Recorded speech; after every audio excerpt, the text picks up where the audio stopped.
영국의 철학자 버트란트 러셀의 아주 유명한 책이 있습니다. 나는 왜 기독교인이 아닌가라고 하는 책인데요. 그는 여러 가지 이야기를 합니다. 여러분에게 특별히 권하고 싶은 책은 아니지만 기독교 변증학적으로 아주 어떻게 이 질문에 답을 하는지가 중요하기 때문에 이 책을 읽고 답을 하곤 했는데요. 여러 가지 자기가 기독교를 부인하고 인정하지 않는 이유들을 이렇게 달아놨어요. 읽어보면 대단한 건 아니지만 여러분도 늘 들었던 질문이에요. 이제 그 중에 하나가 내가 왜 기독교인이 아니냐를 이야기하는데, 그 중에 하나가 예수님의 이해하지 못할 행동과 과격한 언행에 있다라고 얘기합니다. 여기서 과격한 언행을 얘기해요. 그 과격한 언행은 예수님이 지옥에 대해서 얘기했다는 거예요. 그래서 지옥 얘기하는 예수님을 나는 받아들일 수 없다. 그래서 나는 크리스찬이 될 수 없다라고 이야기를 했습니다. 이렇게 유명한 철학자의 말보다도 또 아마 인플루언스 중에 영화 배우 제시카 알바가 그 베너티 페어라고 하는 잡지에 인터뷰한 기록이 있어서 읽어봤는데요. 이 제시카 알바 그 Fantastic Four 거기에 나오죠, 그 영화에. 어쨌든 이 제시카 알바가 자라면서 아주 경건한 기독교 가정에서 컸다는 거예요. 그런데 이 교회 안에서 이렇게 서로 끼리끼리 이게 편가르게 하는 모습을 보고 아주 고개를 설레이면서 교회를 떠나게 되었다라고 하고, 그 중에 하나가 소위 이제 이 지옥 갈 사람, 천국 갈 사람, 이런 식으로 나누는 모습들이 아주 신물이 났던 것 같아요.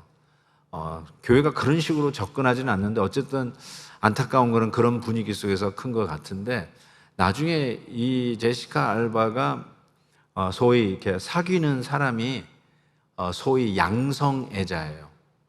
그러면서 이렇게 얘기했어요. 뭐라고 얘기냐면 There's no way he's going to hell.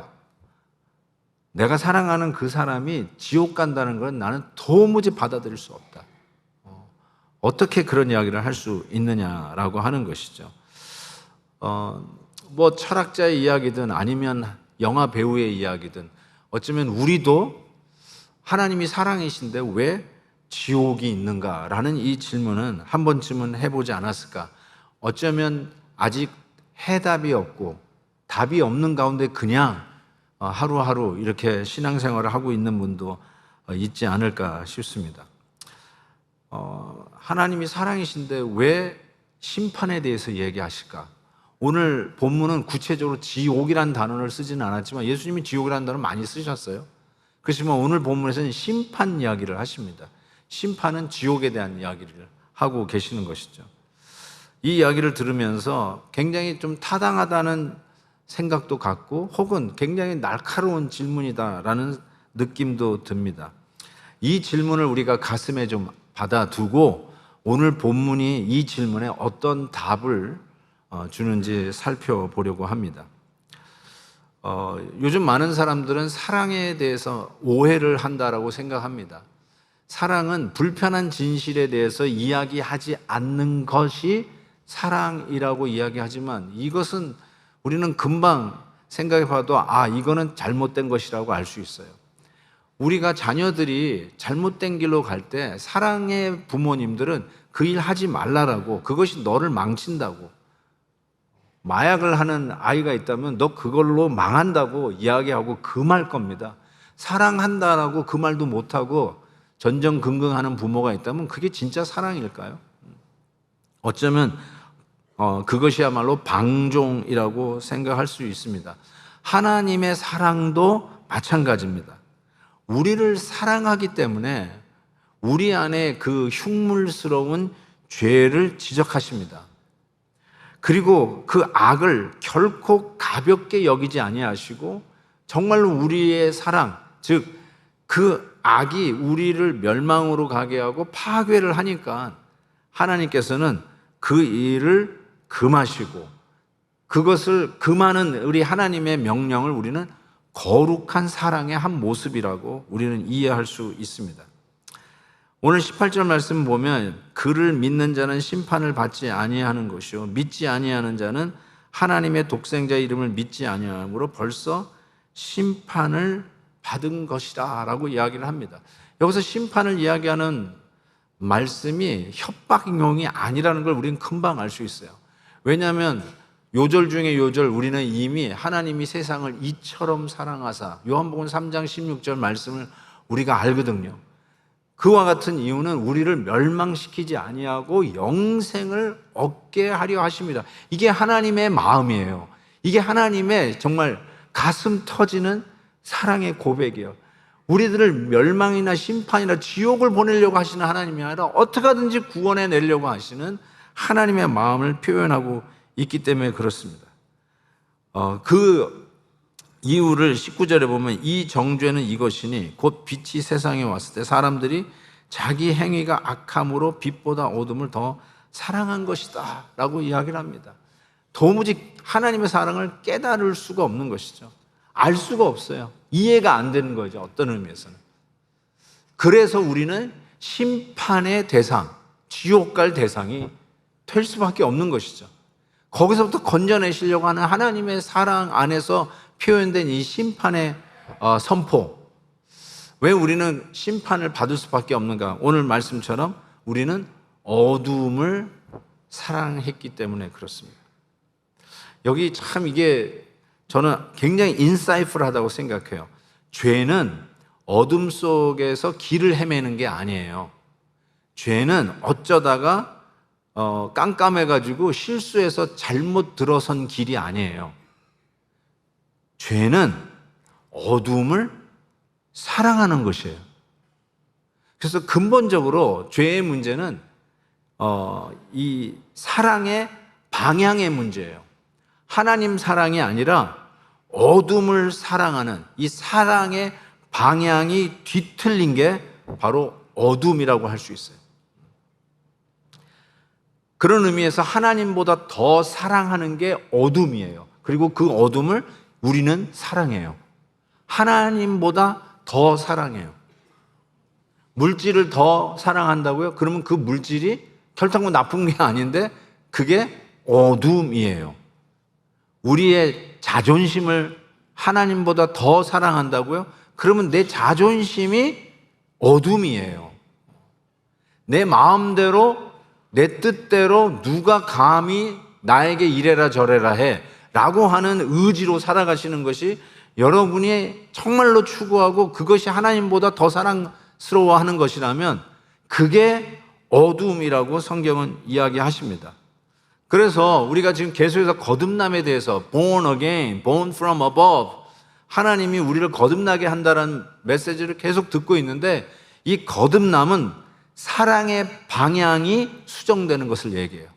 하나님 사랑에서 뒤틀린 사랑, 어둠을 사랑하던 우리가 다시 하나님을 사랑하게 되는 것이 거듭남이라고 이야기할 수 있을 것입니다. 무슨 어둠이냐? 나는 교양 있게 교육을 잘 받아서 소위 법이 없어도 살아왔는데 뭘 자꾸 내가 어둠을 사랑했다라고 하느냐라고 하는 질문을 던질 수도 있다고 생각해요. 지지난주 이제 거듭남에 대한 저의 설교를 듣고 한 집사님이 장편의 편지를 보내오셨어요. 손편지를 보내오셨어요. 그래서 제가 그 편지를 읽으면서 감동이 돼서 허락을 받고 요 한 부분만 읽어드리려고 합니다. 이렇게 쓰셨어요. 잘 들어보세요. 예수님을 만나기 전에 저는 스스로를 꽤 괜찮은 사람이라고 생각했습니다. 법 없이도 살 수 있고 도덕적이고 올바르게 살아가는 사람이라고 믿었습니다. 가난하고 아픈 사람들을 돕고 후원하며 그런 제 모습에 스스로 만족하기도 했습니다. 그것이 얼마나 큰 교만인지 전혀 알지 못한 채 말입니다. 그러나 지금은 매일같이 제 안의 교만을 내려놓기 위해 씨름하며 살아갑니다. 그리고 예를 들으셨는데 이 예를 한번 들어보세요. 운전을 하다가 누군가 갑자기 제 앞으로 끼어들면 짜증이 먼저 납니다. 감히 허락도 없이 내 앞길을 막다니 하는 생각이 먼저 올라오는 것을 봅니다.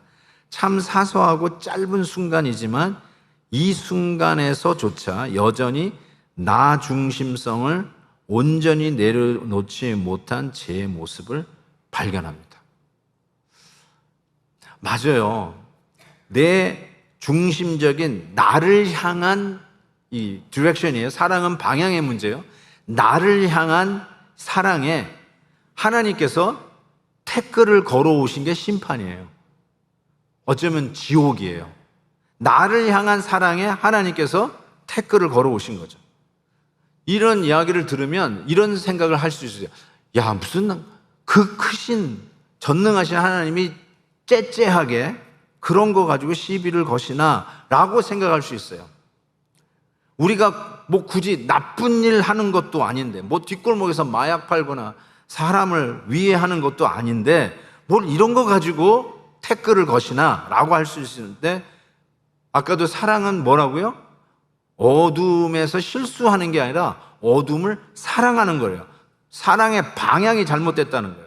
우리의 잘못 틀어진 사랑의 방향을 우리는 스스로 합리화할 수도 있을지 모르지만 성경은 그걸 뭐라고 이야기하냐면 그게 바로 정확하게 하나님 흉내내기다, 하나님인 척하기다 라고 이야기를 합니다. 시편 50편에 이런 말씀이 있어요. 하나님께서 우리에게 대놓고 이렇게 얘기하셨어요. 네가 이 일을 행하여도 내가 하나님이 잠잠하였더니 우리가 착각하는 게 뭐냐면 네가 나를 너와 같은 줄로 생각하였도다 라고 얘기합니다. 지금 너는 네가 하나님인 줄 알고 착각하고 있구나. 지금 그 이야기를 하고 있는 것이죠. 우리가 모든 일들을 이렇게 뭐 비판을 하거나 판단을 할 때 실은 자기가 척도 아닙니까? 자기가 기준이에요. 그래서 심지어는 이렇게까지 얘기해요. 와, 내가 이렇게 좋아 보이는데 하나님도 참 좋아 보이시겠네요. 내가 이렇게 기분이 나쁜데 하나님도 되게 싫어하실 것 같네요. 이게 말이 어떻게 보면 그럴싸한 것 같은데 하나님이 지금 내 기준으로 움직인다는 뜻이에요. 내가 기준이에요. 그 말도 가만히 들어보면. 근데 하나님께서 정확하게 네가 하나님인 줄 알고 지금 착각하고 살고 있구나. 지금 그거를 지적하고 있는 것이죠. 죄가 뭘까요? 지난 우리 말씀 여행에서 지난 수요일 날 우리가 분명히 했습니다. 죄는 뭐냐면 하나님과 같이 되는 것, 거기에 대한 유혹에 빠져든 게 죄예요. 그래서 창세기 3장에 마귀 사탄이 이렇게 꼬셨어요. 이렇게 거짓말을 해요. 뭐라고 하냐면 이 모든 것을 다 먹을 수 있다고 했는데 먹지 말라고 하는 동산 중앙에 있는 선악과 나무 열매를 먹지 말라고 했는데 그거 가지고 이렇게 얘기해요. 너희가 그것을 먹는 날에는 왜 먹지 말라고 했는지 아느냐? 먹으면 너희 눈이 밝아져서 하나님같이 되어 선악을 알 줄을 하나님이 아셨기 때문에 그걸 못 먹게 한 거야. 하나님이 네가 그거 먹는 순간에 너희들이 하나님이 되니까 하나님은 그걸 못하게 하려고, 라이벌을 없애려고 못 먹게 한 거야. 이렇게 거짓말을 하는 거야. 그런데 이 거짓말이 그냥 먹힌 거야. 내가 하나님같이 된다고 내 마음대로 내 뜻대로 모든 것의 기준이 나가 되고 모든 것의 의가 나가 기준이 되는 그것이 그렇게 유혹이 된 거예요. 그게 자기 사랑이에요. 모든 우상은 실은 뭐 앞에 있는 동상을 섬기는 게 아니라 나 밖에 있는 거 아니라 실은 우상의 본질은 나입니다. 나를 사랑하는 거예요. 하나님보다 나를 더 사랑하는 거죠. 아니, 내가 하나님 흉내내는 것을 너무너무 좋아하는 것이죠. 그게 바로 죄다. 그게 바로 심판받을 이유다라고 말씀하는 것이죠. 그래서 이 죄는 하지 말아야 되는 거를 어쩌면 양심상 깨달을 수 있어. 아, 이거 하면 안 되는데, 이러면 안 되는데. 신앙생활을 할 때도 그런 분들 많이 계세요. 그렇죠? 들은 게 있으니까 이거 하면 안 되는데 내가 왜 이렇게 나중심적이지? 이러다가 그런데도 거기서 헤어나오지를 못해요. 왜냐하면 죄는 달콤해요. 하나님같이 행동하는 게 너무너무나 재미있어요. 내가 기준이니까 다 모든 걸 다 비판하잖아요. 그게 재밌는 거예요. 이게 죄의 속성이고요. 사랑의 방향이 하나님 사랑이 아니라 나를 향한 사랑으로 뒤틀려 있기 때문에 그런 거예요. 그래서 안 되는 줄 알면서도 자꾸 하게 돼요. 꽤 오래전에 있었어요. 한 20년 전에 있었던 일인데요. 콜로라도 스프링스에 뉴 라이프 교회라는 아주 대형 교회가 있었습니다. 이미 이게 뉴스에 신문에 나왔던 이야기이기 때문에 그냥 말씀드립니다. 그때 담임 목사가 테드 하거드라고 하는 목사님이신데 정말 이 콜로라도 스프링스 뉴 라이프 교회는 어마어마하게 큰 교회였어요. 아마 10,000명, 20,000명 되는 그런 교회였는데 그때 이 목사님이 불명예 퇴진을 하게 되는데 그 이유가 크리스탈 메스라고 하는 이게 마약 이름인가 봐요. 마약을 상시 복용하는 것이 드러났어요. 그래서 여기에 책임을 지고 물러나게 되셨어요. 나중에 그 기사를 보니까 왜 목사님이 마약을 하게 됐을까? 그 이유를 이렇게 적어놨는데 물론 이제 신문에서만 난 얘기고 뒷얘기가 있는지는 잘 모르겠어요. 그렇지만 이렇게 적어놨어요. 과중한 업무 때문에. 목사 무슨 과중한 업무가 있을까 했는데 거기에 저를 굉장히 고개를 끄덕이게 하는데 원고 청탁, 글 쓰는 거 거기에다가 설교 원고를 계속 쓰는 이 어마어마한 양을 감당할 수가 없어서 잠을 못 자는데 잠을 자야 되잖아요. 잠을 못 자는데 일은 해야 되겠고 그래서 마약을 했는데 갑자기 정신도 또렷해지고 또 에너지도 생겨가지고 그 일들을 해냈다는 거예요. 그래서 한 번은 그렇게 도움을 받았는데 계속해서 밀리는 업무 때문에 마약이 좀 도움이 됐지 해가지고 그걸 먹으면서 이게 습관이 된 거예요. 그리고 결국 이것이 알려지게 되면서 물러나게 됐다는 거죠. 그 목사님이 죄를 열심히 지으려고 마약을 한 게 아니라 맡겨진 업무를 계속 하다 보니까 이걸 어떻게 하면 감당할까 하다가 손을 댄 게 마약이 돼버린 것이죠. 안 되는 줄 알면서 못 끊는 거예요. 이게 죄의 속성이에요. 이거 하면 안 되는 줄 알면서도 끊을 길이 없는 거예요. 자기가 스스로 끊어낼 힘이 없다는 것이죠. 제가 이 말씀을 묵상하다가 갑자기 툭 떠오르는 게 옛날 저는요 진짜 유행가 이런 거 안 불렀어요. 그런 거 듣지도 않았어요. 왜냐하면 저는 이미 목회자가 되겠다고 중학교 때 헌신을 했기 때문에 유행가 들으면 큰일 나는 줄 알았어요. 그래서 안 들었는데 이걸 준비하는데 갑자기 그 옛날 중학교 때 들었던 유행가가 떠오르는 거예요. 안 되는 줄 알면서 왜 그랬을까? 여러분 혹시 이거 아세요? 이거 아시는 분들은 올드 타이머. 그래서 제가 찾아가 봤어요. 그랬더니 이게 쿨 시스터스가 부른 노래더라고요. 쿨 시스터스 아세요? 와. 그래서 재미있어가지고 나도 신기하다. 어떻게 이 노래가 기억이 날까 하면서 어떤 노래였는가 한번 가사를 봤는데 이런 거예요. 이게 한번 들어보세요. 도서관에 간다고 공원길에서 살금살금 데이트만 하고 와서는 밀린 숙제 못하고 끙끙대더니 그만 사르르 잠이 들었네. 안 되는 줄 알면서 왜 그랬을까? 2절 시끄러운 찻집에 홀로 앉아서 메모지에 낙서만 하고 있다가 시험지를 받아더니 아는 게 없어. 또르르 연필만 굴리고 있는 애. 안 되는 줄 알면서 왜 그랬을까? 3절 보세요. 남보다 열심히 공부를 해야 행복에 찬 미래가 약속되는데 매일매일 놀면서 어찌하려나 이래서는 안 되는데 정말 안 되네. 안 되는 줄 알면서 왜 그랬을까? 이제는 후회해도 어쩔 수 없어요. 정말 여러분 귀엽죠? 이런 걸 후회하면서 안 되는 줄 알면서 왜 그랬을까 했다는 게 참 낭만적이기까지 해요. 그러니까 우리가 나 중심적인 나를 향한 이 사랑의 방향이 뭐 그렇게 잘못된 겁니까? 지금 한 40, 50년 아니죠. 이게 몇 년 전입니까? 70년 되니까 이때 가사 내용을 보면서 안 되는 줄 알면서 왜 그랬을까? 이게 사람 죽이지 말아야 되는데 내가 왜 그랬을까? 이런 가사가 아니잖아요.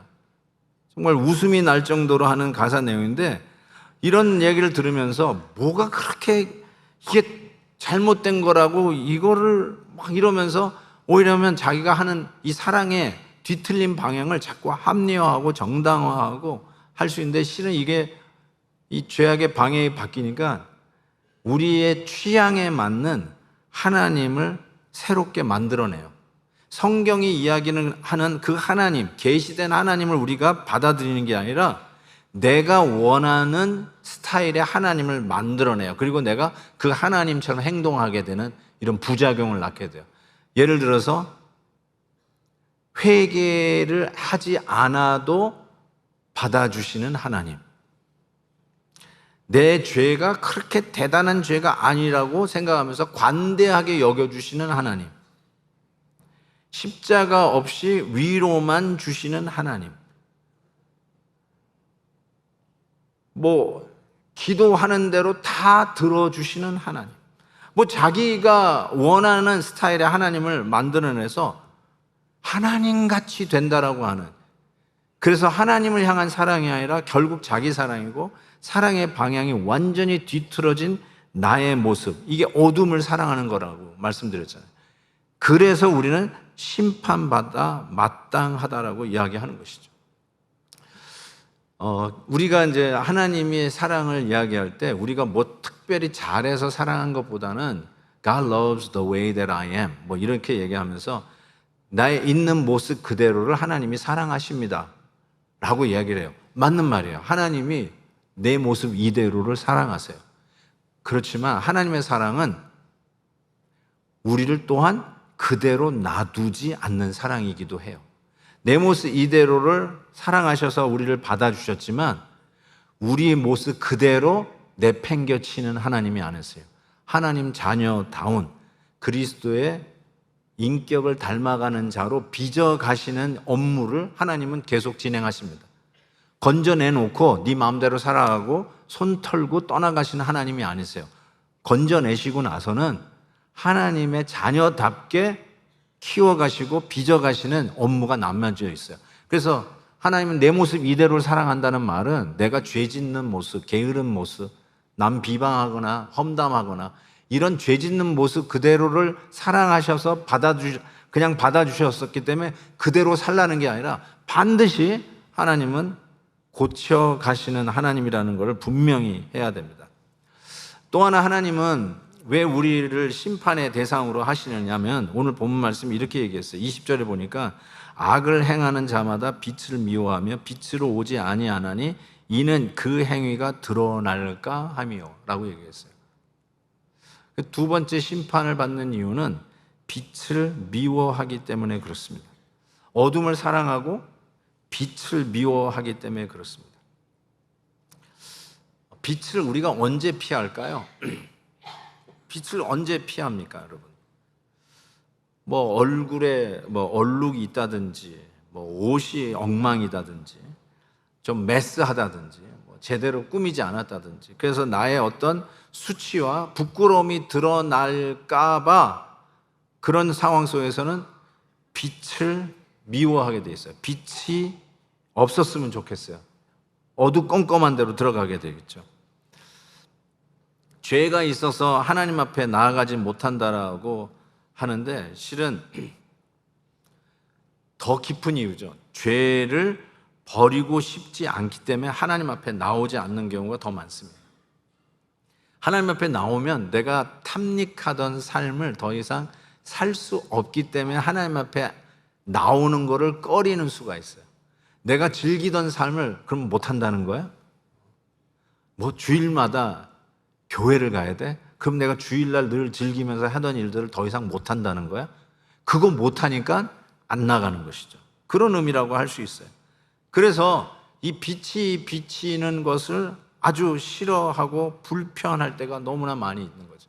왜냐하면 나의 부족함과 나의 죄가 비추어지는 거예요. 드러나기 때문에 그렇습니다.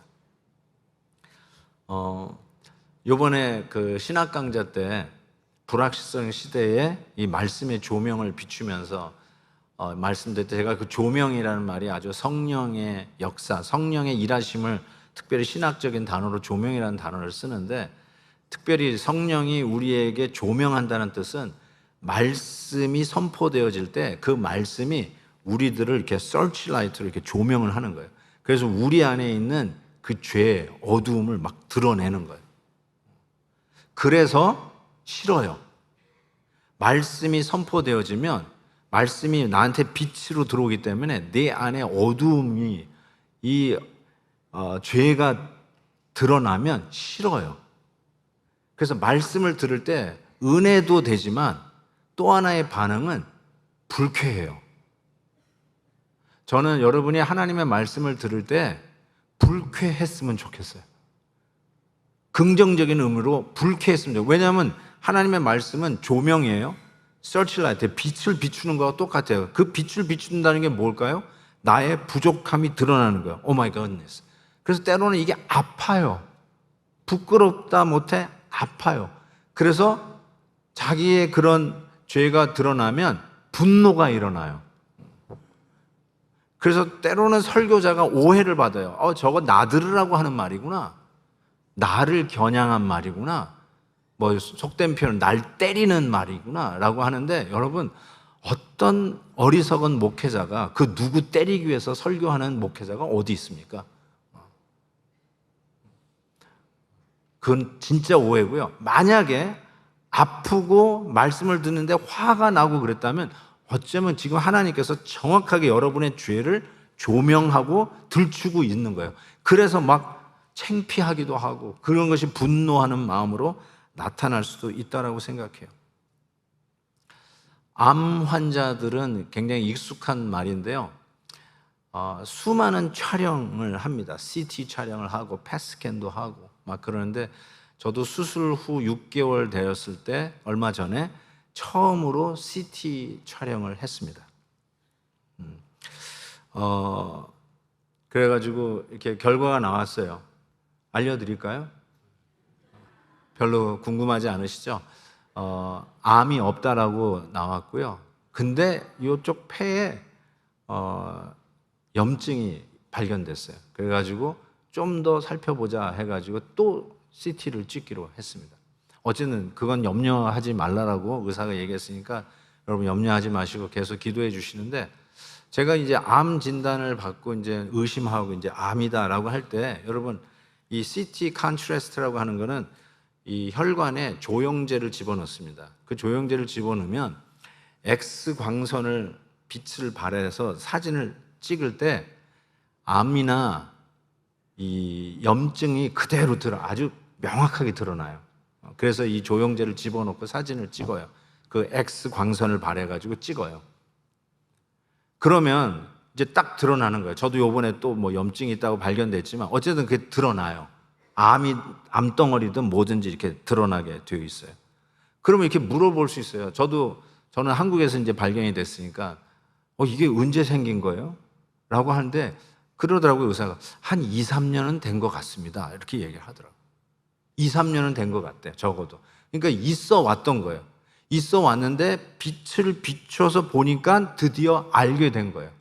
빛을 비췄기 때문에 지금 생긴 게 아니에요. 있어 왔던 거를 보여준 거예요. 그게 빛의 역할이에요. X 광선의 역할이 있어 왔던 거를 보여주는 것이죠. 그래서 말씀을 들을 때 왜 아프고 왜 찔리느냐? 있어 왔던 죄가 비춰지는 거예요. 드러난 거예요. 만약에 화가 났다면 어쩌면 화가 나야 돼요. 우리가 완벽한 삶을 살았기 때문에 어떤 놈이야 뭐 이러면서 설교 듣는 게 아니라, 내게 있어 왔던 죄가 말씀을 듣는데 들통이 난 거예요. 창피한 거예요. 그리고 아파요. 빛은 병을 만들지 않습니다. 하나님의 말씀의 조명은 여러분의 마음속에 죄를 만들지 않습니다. 있어 왔던 내재되어 있는 죄를 들출 뿐입니다.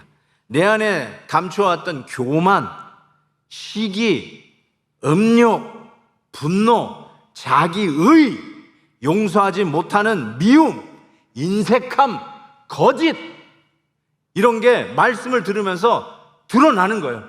비추는 거예요. 계속 너 거짓말 또 했구나, 너뿐이 모르는구나, 이 인색한 사람아, 이 죄 지은 사람아, 이게 자꾸 비춰지는 거예요. 누가 보더라도 근사하게 살아왔는데, 누가 보더라도 교육을 최고로 받고 여기까지 살아왔는데, 교회 왔는데 말씀을 듣는데 안타까운 거예요. 따가운 거예요. 막 힘든 거예요. 그래서 때로는 빛을 끄고 싶어. 빛을 끄고 싶어. 왜냐면 내가 괴로우니까. 그게 빛을 미워하는 모습이라고 이야기할 수 있어요.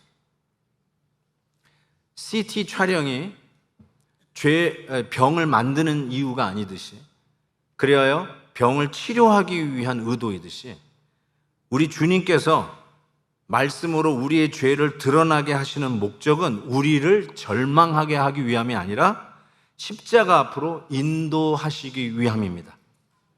하나님의 빛 앞에서 죄가 보인다는 것은 은혜의 시작입니다. 어쩌면 말씀을 들으면서 아픈 나의 죄가 느껴진다면 은혜의 시작이에요. 보이지 않는 병은 치료받기가 어렵습니다. 드러난 병은 치료의 길이 열립니다. 죄를 인정하는 순간 정죄만 된 것이 아니라 회복도 시작이 됩니다. 그래서 예수님은 빛만 비추는 분이 아니라 우리의 질고를 짊어지신 구세주십니다. 복음은요, 그런 의미에서 예수님이 CT를 찍고 야, 너 여기 암덩어리가 있구나 하고 손 털고 떠나시는 분이 아니라 우리에게 병이 있음을 알고 죄가 있음을 알고 그 진단을 하고 난 후에 그 병을 치료하는 대가를 당신이 스스로 몸으로 담당하시는 구세주가 되신다는 뜻이에요. 그게 바로 하나님이 세상을 이처럼 사랑하사의 의미입니다. 우리의 병을 진단하고 떠나시는 분이 아니라 그 병 안으로 들어와서 병의 근원을 제거하시는데 그것을 손수 대신 담당하시겠다 하시는 것이 우리 주님이 우리에게 오신 이유라는 거죠. 그래서 이사야 53장에는 우리가 잘 아는 암송하는 말씀인데, 그는 실로 우리 예수 그리스도, 예수님 오시기 700년 전에 예언된 말씀이에요. 그는 앞으로 오실 메시아는 우리의 질고를 지고 우리의 슬픔을 당하기 위해서 오실 것이다 라고 예언하고 있어요. 그러면서 뭐라고 얘기해요?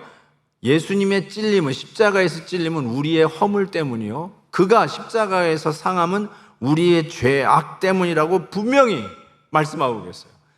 우리의 죄를, 우리의 암덩어리 같은 죄덩어리를 보여주시고 너희들 알아서 해라 라고 떠나가신 분이 아니라 그거를 해결하기 위해서 오셔서 찔리시고 상함을 받으신 우리 주 예수 그리스도임을 분명히 하고 있는 것이죠. 그래서 십자가는 하나님께서 죄를 가볍게 여기신다는 사건이 결단코 아닙니다. 오히려 죄가 얼마나 무겁고 무서운지를 보여주는 사건입니다. 동시에 하나님이 우리를 얼마나 사랑하는지를 가장 선명하게 보여주신 사건이 십자가 사건입니다. 십자가에서는 공의와 사랑이 충돌하지 않습니다. 죄는 반드시 심판을 받습니다. 그러나 그 심판을 우리가 아니라 예수님이 대신 받으신다는 게 십자가의 사건입니다. 그래서 복음은 죄가 별것이 아니다라고, 하찮은 것이다라고 외치는 선언이 아닙니다. 죄의 대가를 내가 치렀다라고 하는 것이 복음입니다. 예수님은 우리의 상처를 아신다고 말씀하시는데, 아, 네가 그렇게 아프구나, 그런 죄덩어리, 암덩어리 같은 죄덩어리를 갖고 있구나 라고 말씀하고 멈추지 않습니다. 우리의 상처 속으로 들어오십니다. 우리가 받아야 할 버림을 대신 당하셨고 우리가 져야 할 저주를 대신 받으셨습니다. 그래서 십자가는 우리들의 잘못만 지적하는 손가락이 아니라 우리 죄인을 품으시는 하나님의 두 팔입니다. 빛만 있고 십자가가 없다면 우리는 절망합니다. 그 죄가, 내 죄가 너무 선명하게 보이기 때문입니다. 반대로 십자가만 말하고 빛을 피한다면 싸구려 값싼 은혜가 됩니다. 죄를 대수롭지 않게 여기게 됩니다. 복음은 빛과 십자가를 함께 보여줍니다. 빛은 내가 얼마나 깊이 병들었는지를 보여줍니다. 십자가는 그 병을 위해 얼마나 큰 사랑이 지불되었는지를 보여줍니다. 빛 가운데 나오면 죄가 보입니다. 그러나 죄보다 더 크게 십자가가 보입니다. 상처보다 은혜가 크고 실패보다 구원이 크며 심판보다 지옥보다 예수 그리스도의 대속이 더 크게 보입니다. 그래서 요절 중에 요절, 요한복음 3장 16절, 하나님이 세상을 이처럼 사랑하사 독생자를 주셨으니. 사랑은 추상적이지 않습니다. 사랑은 아주 구체적입니다. 하나님은 우리를 사랑하기 위해서 천사 정도를 보내신 분이 아닙니다.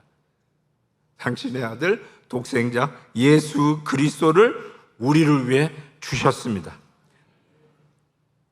사랑은 하나님께서 강 건너 불구경하듯이 우리들의 연약한 모습을 안 됐다 하고 혀를 차는 것이 하나님의 사랑이 아닙니다. 그런 동정이 아닙니다. 우리에게로 내려오셨습니다. 빛이 어둠 속으로 들어오셨습니다. 생명이 죽음의 자리로 들어왔습니다. 거룩하신 분이 죄인의 자리에 서셨습니다.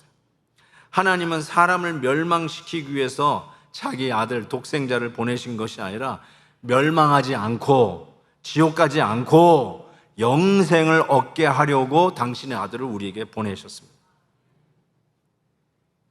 구원의 문을 닫으신 분이 하나님이 아니십니다. 하나님은 독생자 예수 그리스도를 우리에게 내어주시면서 구원의 문을 활짝 여셨습니다.